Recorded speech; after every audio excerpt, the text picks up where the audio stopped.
குரு பயிற்சி மிதுன ராசிக்காரங்களுக்கு எப்படி இருக்கும்? டிஸ்க்ளைமர் போட்டுறேன். ரெண்டு பேருக்கு பிரச்சனைகள் ரிப்பீட் மோடில் வந்துட்டு இருக்கும். ஒன்று விருச்சகம், இன்னொன்று மிதுனம்.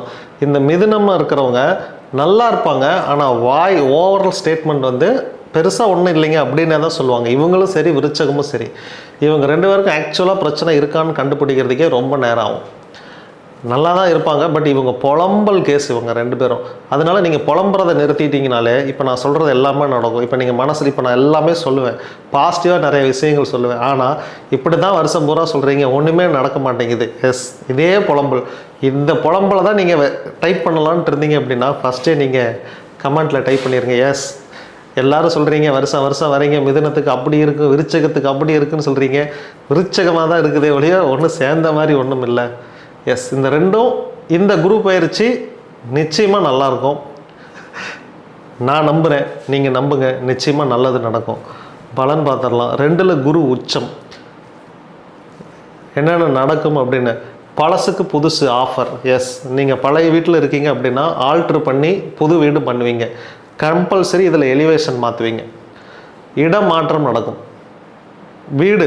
இடமாற்றம்னா வீடு நீங்கள் மாறுவீங்க. வாடகை வீட்டில் இருந்துட்டு புது வீட்டுக்கு போகலாம். புது வீட்டில் இருக்கிறவங்க கூட, சொந்த வீட்டில் இருக்கிறவங்க கூட வாடகை வீட்டுக்கு வரலாம். ஆக மொத்தம் இடமாற்றம் நடக்கும். சொந்த வீட்டில் இருந்து வாடகை வீட்டுக்கு டைம் சரியில்லைன்னு போகிறீங்க பார்த்தீங்களா, உங்களை கூட கன்சிடர் பண்ணிடலாம். ஆனால் வாடகை வீட்டில் இருந்து சொந்த வீடு வாங்க போகிறேன், அந்த வீட்டுக்கு போக போகிறேன் அப்படின்னு நீங்கள் நினச்சிங்கன்னா, இங்கே மட்டும் உங்களுக்கு ஒரு கண்டிஷன் என்னென்னா, இந்த பழைய வீட்டை காலி பண்ணாதீங்க. இன்னும் ஒரு 6 மாதத்துக்கு இந்த குருவை நீங்கள் நம்ப வேண்டாம். அதனால் 6 மாதம் அது ரெண்ட் கொடுத்தாலும் பரவாயில்ல, புது வீட்டில் போய் இருந்து செட் ஆகுதான்னு பாருங்கள். டிசம்பர் வரைக்கும் உங்களுக்கு ஒரு பிரச்சனையும் வரலன்னா மட்டும் இந்த பழைய நீங்கள் குடியிருந்த வீட்டை காலி பண்ணுங்கள். இங்கேயும் ஒரு டிஸ்க்ளைமர் போடுறேன். ஏன்னா இந்த பழைய வீடு உங்களுக்கு ராசியாக இருந்து அதில் சம்பாரித்து புது வீடு கட்டி, புது வீட்டில் வாஸ்து சரி இல்லை அப்படின்னா அங்கே போய் உங்களுக்கு பிரச்சனைகள் ஸ்டார்ட் ஆகிறதுக்கு வாய்ப்பு நிறையா இருக்குது. அதனால் அப்படி ஒரு வேளை 3 மாதத்தில் உங்களுக்கு தெரிஞ்சிச்சு அப்படின்னா ரிட்டன் பேக் நீங்கள் எங்கள் வீட்டுக்கு வந்துடுங்க, அந்த வீட்டை வாடகைக்கு விட்டுருங்க. வாடகைக்கு வாங்கி அப்படியே இஎம்ஐ கட்டுங்க. நீங்கள் என்ன பண்ணிக்கிட்டு இருந்தீங்களோ இந்த வீட்டிலேருந்து அப்படியே அதை ரன் பண்ணுங்கள், பிரச்சனையே இல்லை. ஓகே. 2வது ஹோட்டல் பிஸ்னஸ், டீச்சிங் பிஸ்னஸ். இந்த ரெண்டும் நீங்கள் பண்ணலாம். இது கூட லாயர் சேர்த்துக்கோங்க. அதாவது வாய் சம்மந்தப்பட்ட, பேச்சு சம்மந்தப்பட்ட தொழில்கள் பண்ணலாம். ரியல் எஸ்டேட் கன்சல்டிங் போடலாம். ஹோட்டல் பிஸ்னஸ், டீ, வடை, இது எல்லாமே பண்ணலாம். லாயருக்கு படிக்கலான் இருக்கேன், வேலைக்கு போகலான் இருக்கேன், பண்ணலாம். ஜோதிடம் பார்க்கலான் இருக்கேன், வாய் சம்மந்தப்பட்ட தொழில். யூடியூப் ஒன்று ஓப்பன் பண்ணலான் இருக்கேன். Yes, good opportunity. அந்த யூடியூபுமே சமையல் வீடியோ போடலான் இருக்கேன், குட் டைம். இதில் நீங்கள் பண்ணலாம். இல்லை டீச்சிங், கோச்சிங் நான் சொல்லிக் கொடுக்குறேன், 10th சிலபஸ் எடுக்கிறேன், +1 +2 சொல்கிறேன், யூபிஎஸ்சி எக்ஸாமுக்கு நான் ட்ரைனிங் கொடுக்குறேன், வெல்கம். இது எல்லாமே நீங்கள் பண்ணலாம். சாக் பீஸ், மாவு பொருட்கள், அதில் ஆர்ட் பண்ணுறது, மாவு பொருட்களை சேல் பண்ணுறது, இது எல்லாமே பண்ணலாம். மாவு மிஷின் போடுவாங்க இல்லைங்களா, அந்த மாதிரி மாவு மெஷின் போடலாம். அரிசி மாவு கூட இட்லி மாவு நீங்கள் ஆட்டி கொடுக்கலாம், எண்ணெய் ஆட்டி கொடுக்கலாம். இந்த ஆட்டி எடுக்கிறதுன்னு ஒன்று இருக்கு இல்லையா, அந்த மாதிரி இட்லி மாவு ஆட்டி கொடுக்குறது எல்லா பிஸ்னஸுமே நீங்கள் பண்ணலாம்.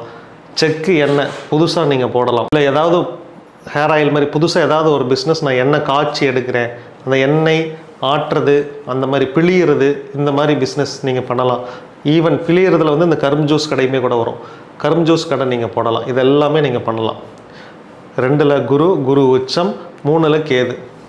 3ல் கேது அப்படின்னா புதுசாக எதுவுமே நீங்கள் ஸ்டார்ட் பண்ணக்கூடாது. உங்களுக்கும் உங்கள் தம்பிகளுக்கும் மன வருத்தங்கள், கஷ்டங்கள், பிரிவுகள், சொத்தை பிரிக்கிறது, என் பங்கு எனக்கு ஒரு வேலை இருக்குது, எனக்கு ஒரு கடனை கட்டணும் அப்படிங்கிற பிரச்சனை, நீங்கள் சொத்தை கொடுக்க மாட்டேன் அப்படின்னு உங்களுக்கு ஒரு பிரச்சனை இருக்கும். இந்த நேரத்துக்கு அவன் என் சொத்தை தானே நான் கேட்குறேன், உன் சொத்தையை கேட்டேன், உன் பங்கு நீ வச்சுக்க, என் பங்கு பிரித்து கொடு, இதை பிக்க முடியாதுடா, பிச்சானா எனக்கு பிரச்சனை வரும்டா, நீ அப்படியே வேணால் வச்சுக்க, இல்லையா இதுக்கும் நீ பணத்தை வாங்கிட்டு நீ ஓடி போயிரு அப்படின்னு அண்ணங்காரங்க ஒரு டீல் பேசுவாங்க. நான் எதுக்கு பணம் வாங்கணும், நீ சொத்தை மட்டும் பிரித்து கொடு. அந்த சொத்தை கரெக்டாக உனக்கு யார் எதிரியோ அந்த எதிரிக்கு அவன் அந்த சொத்தை வைப்பான், உன் தம்பிக்காரன். இப்படி நடக்கும் கரெக்டாக. அப்போ தான் உனக்கும் உன் தம்பிக்கு சண்டை வரும். ஏன்னா இந்த இடத்துக்கு உனக்கும் உன் தம்பிக்கு சண்டை வரணும். அப்போ உனக்கு ஆப்போசிட்டாக ஒரு வேலையை அவன் பண்ணுவான். இல்லைன்னா அவனே கொண்டு போய் மொத்தமாக அடமான வச்சு எங்கேயாவது மாட்டி இருந்திருப்பான். அந்த விஷயம் உனக்கு இப்போ தான் தெரியவே வரும். இதனாலே உங்களுக்குள்ள மறுபடியும் சண்டை முட்டிக்கும். உங்களுக்கு இளையவங்களாக இருக்கும் கூட பிஸ்னஸ் டீல் பேசாதீங்க, பார்ட்னர்ஷிப்பில் பிஸ்னஸ் பண்ணாதீங்க, ட்ராவல் எங்கேயுமே பண்ணாதீங்க. ட்ராவல் பண்ணி போய் பிஸ்னஸ் பண்ணுறது எல்லாமே ஒர்க் அவுட்டே ஆகாது. அதனால் ட்ராவல் கொஞ்சம் நீங்கள் அவாய்ட் பண்ணிடுங்க. காரில் போனீங்கன்னா சீட் பெல்ட் கட்டாயம் போடுங்கள். சீட் பெல்ட் ஏன் போட சொல்கிறேன்னு உங்களுக்கு புரிஞ்சிருக்கும். கம்பல்சரி சீட் பெல்ட் நீங்கள் போடணும். வாட்டர் பிஸ்னஸ் இந்த காலகட்டத்தில் நீங்கள் பண்ண வேண்டாம். வாட்டர் பிஸ்னஸ் உங்களுக்கு கை கொடுக்காது. வாட்டர் பிஸ்னஸை தவிர்த்துட்டு வேறு ஏதாவது பிஸ்னஸ் கூட பண்ணுங்கள். இதில் பால் வியாபாரம் பண்ண முடியுமா? எஸ், அது கூட பண்ணுங்கள். நீர் சார்ந்த பொருள் உங்களுக்கு சக்ஸஸ் கொடுக்கும்.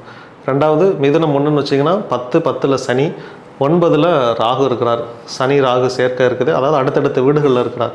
அடுத்தடுத்த வீடுகளில் சனி ராகு இருந்தாலும் அதனால தான் சொன்னேன், இந்த பிழியிறது எண்ணெய் இந்த மாதிரி சம்மந்தம் எல்லாமே. பழசுக்கு புதுசு அப்படின்னு ஒரு ஆஃபர் உங்களுக்கு சொன்னேன். பழைய காரை போட்டு புதுசு வாங்குறது, ஸ்கூட்டி நிறைய பேர் ஈவி வண்டிக்கு நிறைய பேர் மாறுவீங்க. இதெல்லாம் நடக்கும். பழசுக்கு புதுசில் இது எல்லாமே வந்துடும். நீங்கள் பாருங்களேன், இது நோட் பண்ணிக்கோங்க. மிதுன ராசிக்காரங்க இத்தனை நாள் ஒரு ட்ரெஸ்ஸை ஆல்ட்ரு பண்ணணும்னு வச்சுருப்பீங்க இல்லையா, அந்த ஆல்ட்ரு பண்ணுற வேலை கூட இந்த மாதம் தான் உங்களுக்கு நடக்கும். என்ன சார் சொல்கிறீங்க? இதெல்லாமே ப்ரொடிக்ஷனில் இருக்குது. எஸ், இதெல்லாமே ப்ரொடிக்ஷனில் இருக்குது. நீங்கள் ஆல்ட்ரு பண்ணுறதுனா கூட, ரெனோவேட் பண்ணுறதுனா கூட இந்த காலகட்டத்தில் பாருங்கள், 10 நைட்டி கொண்டு போய் கொடுத்து, அக்கா இதெல்லாமே ஆல்ட்ரு பண்ணி கொடுக்கா, ஒன்று குண்டாயிட்டேன் இல்லைன்னா ஒல்லி ஆகிட்டு, ஆல்ட்ரு பண்ணி கொடுங்க அப்படின்னு நீங்கள் பந்தையாக கொடுத்துட்டு வருவீங்க. பேண்ட்டு இது வரைக்கும் 10வது பேண்ட்டெல்லாம் இப்போ நீங்கள் போட போகிறீங்க அப்படிங்கிற மாதிரி ஒரு ஆல்ட்ரேஷன் கண்டிப்பாக நடக்கும். கார் வாங்குறது இது எல்லாமே அக்டோபருக்கு பிறகு நடக்கும். நிச்சயமாக நடக்கும். நிச்சயமாக நீங்கள் கார் வாங்கலாம். திருமணம் பண்ணலாமா? திருமணத்திற்கு சாதகமான சூழ்நிலை உங்களுக்கு இல்லை. திருமணத்தை தள்ளி போடுறது நல்லது. 2வது திருமணத்தையும் தள்ளி போடுறது அதை விட நல்லது. அப்பாவும் நீங்களும் ஒட்டுக்கா இல்லாமல் கொஞ்சம் விலகி இருக்கிறது நல்லது. ஒன்றும் அப்பா கீழே இருந்தாருன்னா நீங்கள் மேல் ஃப்ளோரில் இருங்க, இல்லையா நீங்கள் வேலை செய்கிற இடத்துல தங்கி இருங்க. அது ரொம்ப நல்லது. சில பேருக்கு வந்து இந்த பல்லு, வயிறு, குறிப்பாக வயிற்றில் வந்து லிவர், இதுக்கான பாதிப்புகள் ஏற்படுறதுக்கு நிறைய வாய்ப்பு இருக்குது. வாய் பிஸ்னஸ், அதாவது பல்லில் போட்டு பல்லு வந்து சரியாக அரைக்கலை அப்படிங்கிற மாதிரி எல்லாமே இதே தான் கான்செப்ட். அரைக்கிறது, புளியிறது, அப்படி அதில் வந்து பல்லு, அதில் வந்து ரைட் சைடு, இந்த ரைட் சைடு பல்ல வந்து நான் வேறு சிகிச்சை பண்ணேன் அப்படிங்கிறது. லிவரில் வந்து பிரச்சனைங்க, அதுக்காக ட்ரீட்மெண்ட் பண்ணிக்கிட்டு இருக்கேன். எஸ், இன்னொரு 1.5 வருஷத்துக்கு அது அப்படி தான் இருக்கும், சரியாயிடும். ஸோ இந்த பிரச்சனை இதெல்லாம் கொஞ்சம் கவனத்தில் வச்சுக்கோங்க. வெளிநாடு வாய்ப்புகள் எல்லாமே நல்லா இருக்குது. குழந்தை வாய்ப்புகளும் ஓகே தான், ஒன்றும் பிரச்சனை இல்லை. ஐவிஎஃப் எத்தனை பேர் ஐவிஎஃப் பண்ணுறீங்களோ அந்த பர்சன்டேஜ் மட்டும் நீங்கள் செக் பண்ணிக்கோங்க. உங்களுக்குள்ள பிரச்சனை ஜாஸ்தியாக இருக்குது அப்படின்னா பண்ணவே வேண்டாம். இது தோல்வியில் தான் முடியும். பிரச்சனை கம்மியாக இருக்குங்க, ஒரே மாதத்துல 2 மாதத்துலலாம் சரி பண்ணிடலான்னு சொல்லியிருக்காங்க அப்படின்னு சொன்னாங்கன்னா எஸ், அது பண்ணுங்கள். உங்கள் சுய ஜாதகம் ஒருக்கா பார்த்துக்கோங்க. ஏன்னா இதில் தோல்விக்கு நிறைய காரணிகள் இருக்குது. இதில் ஒரு சூட்சமம் இருக்குது. அப்படின்னு என்னென்னா, ஒருத்தங்களுக்கு வந்து குழந்தை தங்காது, 2வது குழந்தை தங்கும் அப்படின்னு இருக்கும். இந்த இடத்துக்கு என்ன பண்ணாலும் ஃபெயிலியர்னு ஆக போகுது அப்படின்னா இங்கே ஒரு சிதைவு நடக்கிறதுக்கு வாய்ப்பு இருக்குது. யார் ஜாதகத்தில் முதல் குழந்தை தங்காது 2வது குழந்தை தங்குன்னு இருக்குதோ அவங்க ஐவிஎஃப் நீங்கள் ட்ரை பண்ணுங்கள். நமக்கு ரிசல்ட் தெரிஞ்சு போச்சு. ஒருவேளை இன்கேஸ் அது ஃபெயிலியர் ஆனால் கூட உங்களுக்கு வருத்தம் வராது. அப்பாடி ஜோதிடர் தான் 2வது குழந்தை நிற்குன்னு சொல்லிட்டாரு. ஏன்னா நீங்கள் பணம் செலவு பண்ணி நல்லா இருக்கிற காலத்தில் இப்படி நடந்தால் தான் அது மன வருத்தமாகும். அதனால் இதுவும் எல்லா கஷ்டத்துக்கு பின்னாடியும் ஒரு நன்மையான காரியம் இருக்கும் அப்படின்னு சொல்லுவாங்க. என்ன தீமை நடந்தாலும் தீமையில் ஒரு சின்ன நன்மை இருக்கும் அப்படிம்பாங்க. விதி தான். இங்கே நீங்கள் நானெல்லாம் எதுவுமே முடிவு பண்ணதில்லை. நான் கடவுள், நான் சொல்கிறதெல்லாம் இப்போ நடக்கும் அப்படின்னு நான் சொல்லலை. ஏற்கனவே ஒரு ஃபார்முலா கொடுத்துருக்காங்க, அந்த ஃபார்முலா ஒர்க் அவுட் பண்ணி பார்த்தோம், இதெல்லாம் நடக்கிறதுக்கு பாசிபிள் இருக்குது அப்படின்னு தான் நான் சொல்கிறேன். இதே தான் எல்லா ஜோதிடர்களும் சொல்கிறாங்க. நாங்கள் இந்த ஃபார்முலாவை டீகோட் பண்ணுறோம், அவ்வளோதான். ஒரு ஜாதக கட்டத்துக்குள்ளே என்ன எழுதியிருக்குன்னு நாங்கள் படிச்சிட்டோம். இது எக்ஸ்ட்ரா ஒரு லாங்குவேஜ். இந்த லாங்குவேஜ் நாங்கள் படிச்சிட்டோம், இதில் இதெல்லாம் எழுதியிருக்குது அப்படின்னு நாங்கள் சொல்கிறோம். நான் இந்த கட்டத்தை அதாவது ஆல்ட்ரு பண்ண முடியுமான்னு கேட்டால் ஆல்ட்ரெலாம் பண்ண முடியாது. என் ஜாதக கட்டத்தில் நான் ஆல்ட்ரெலாம் ஒன்றும் பண்ண முடியாது. அது அக்செப்ட் த பெயின், அவ்வளோதான். இந்த கர்மாவை எங்கே கொண்டு போய் கரைக்கலாம், எந்த தெய்வம் இந்த கர்மாவை வாங்கும், இந்த கர்மாவை எப்போ கொடுக்கணும், எங்கே கொடுக்கணும், எப்படி கொடுக்கணும், யார்கிட்ட கொடுக்கணும், அவ்வளோதான். இவ்வளோ தான் தெரியும். ரூட், எல்லா ஜோதிடர்களும் ரூட் காட்டுவாங்க. அந்த ரூட்டில் ட்ராவல் பண்ணுங்கள். ரொம்ப பண்ணக்கூடாது. சில பேர் இன்னைக்கு கூட ஒருத்தர் வந்து ஹாஸ்பிட்டலுக்கு எங்கேயோ ஒரு பணம் கட்டுறேன் அப்படின்னாரு, போய் கட்டுங்க அப்படிங்கிற. இன்றைக்கி செவ்வாய்க்கிழமைங்க பணம் செலவு பண்ண மாட்டேன், நாளைக்கு கட்டுறேன் அப்படிங்கிறார். ட்ரீட்மெண்ட் உனக்கு தானே அப்படின்னு. உனக்கு தான் அவசரம் அப்படின்னா நீ என்ன செவ்வாய்க்கிழமை புதன்கிழமெல்லாம் ட்ரீட்மெண்ட்டை கட்டு அப்படிங்கிற. லாயரை போய் பார்க்க சொன்னேன், அவர் சொல்கிறாரு இல்லைங்க ராகு காலம் அப்படிங்கிறாரு. நான் சொன்னேன், சார் அவர் 11 மணிக்கு கோர்ட்டுக்கு போயிடுவார் சார், நீங்கள் 9 to 10 என்னமோ ராகு காலம் அப்படிங்கிறீங்க. முதல்ல போய் அவரை பாருங்கள், 11 மணிக்கு கோர்ட்டுக்கு போயிட்டாருன்னா உங்கள் கேஸ் எப்படி ஜெயிக்கும்? ராகு வேலையை பார்க்குறாரு, நீங்கள் உங்கள் வேலையை பார்க்கணுமா இல்லையா? இப்படி இருக்கக்கூடாது.